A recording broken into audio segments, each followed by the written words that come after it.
Yeah, so when we're looking for these young killers coming through, I mean, one of the things I say, are you a court filler or are you a court killer?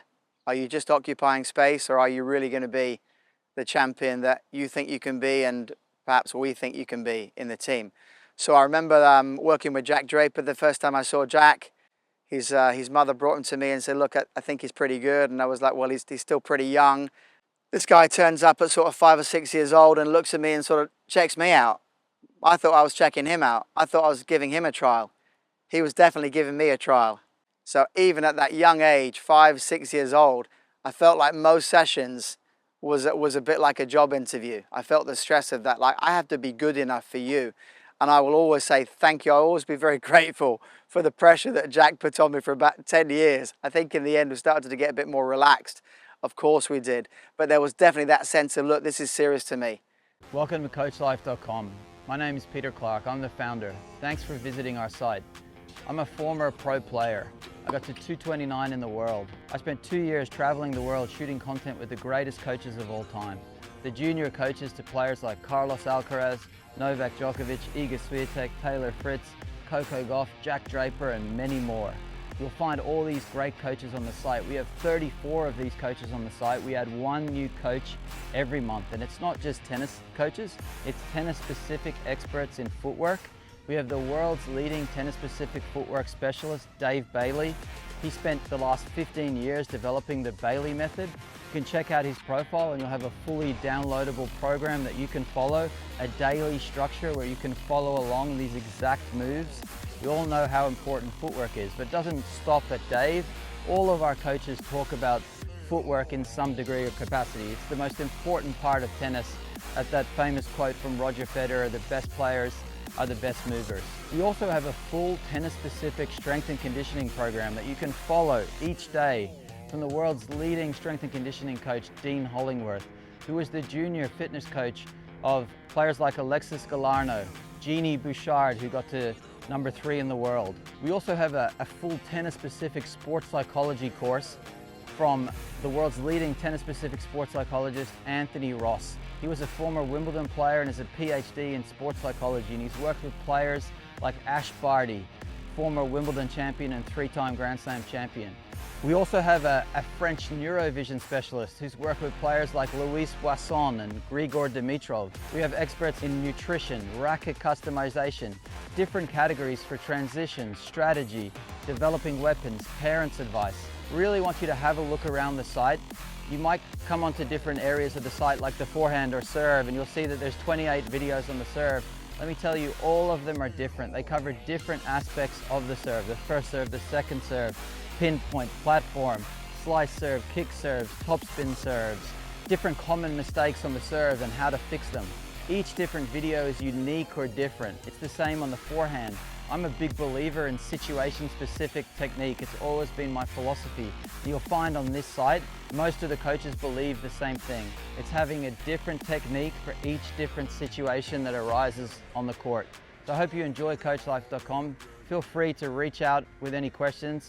You can always email me at pclark@coachlife.com and I'm happy to help.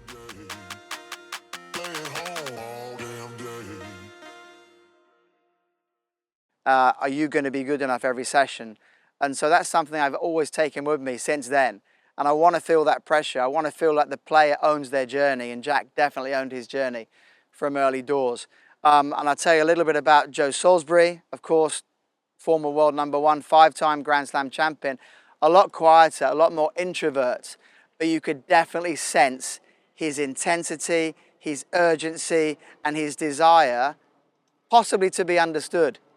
I want to be a champion. I want to be a world champion. I don't quite get it in me, but I'm going to put it out there to the people that I trust, and I was one of those trusted people.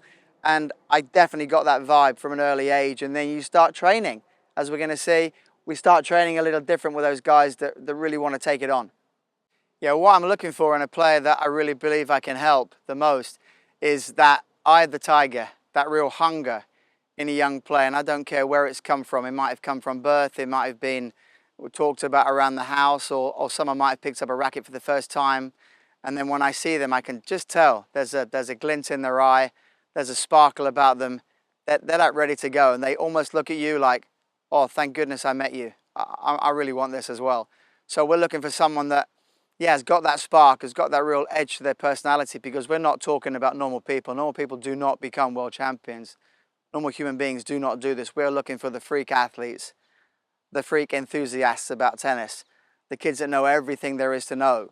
Who's the Hungarian #1 12 years ago? Who was it? Looking out for someone who not scared to be different, because in this kind of world, to put yourself out there as an individual player in so many great team sports, rugby, football, cricket, all these great team sports, but you want to put it on you, you want to be the guy that's going to come through and have all that pressure on you, yeah, I think that really takes something.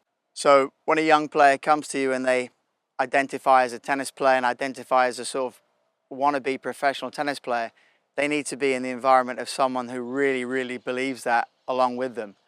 And I think that what I've noticed in my coaching is that I can make people believe even more in what they can do. And coupled with good information and a great enthusiasm for becoming a professional player, then that's what I feel that my biggest strength is. Hey, you want to get to Wimbledon? I want to get there too.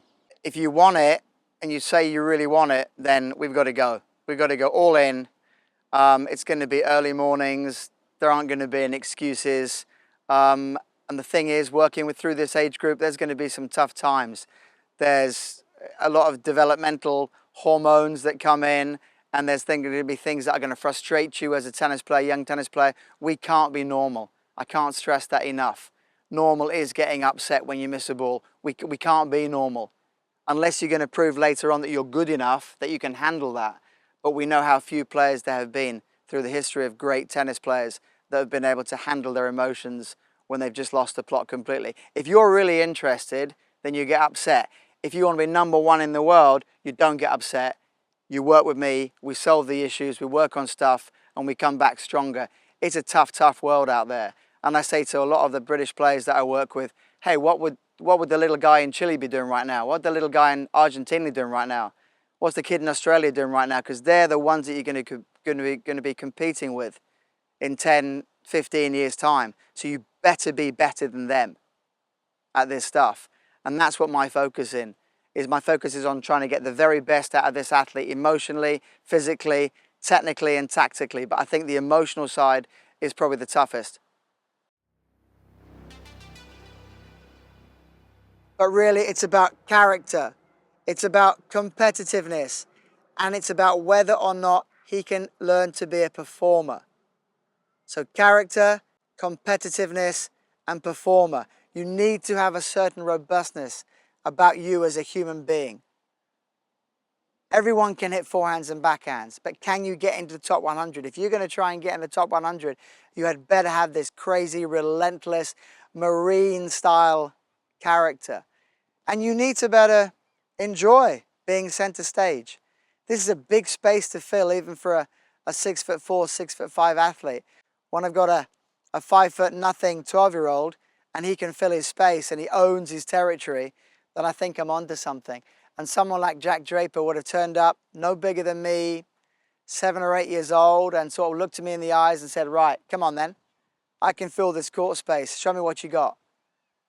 But I need to, as a performance coach, I need to make sure that he's learning in the context of a tactician, of a performing tactician, someone that can think on the job, someone that can think under extreme pressure, someone that can think clearly when they've been pushed 5, 10 meters outside the side of the court, and then decide whether they can be bothered to come back in and make a drop shot, or not just get the ball back in, but do something with it that's going to get the whole of Arthur Ashe Stadium on their feet and excited. And that's what has to happen sort of day in, day out for the next 10, 15 years of training until they start to reach the bottom of that highest mountain, i.e. the top 100.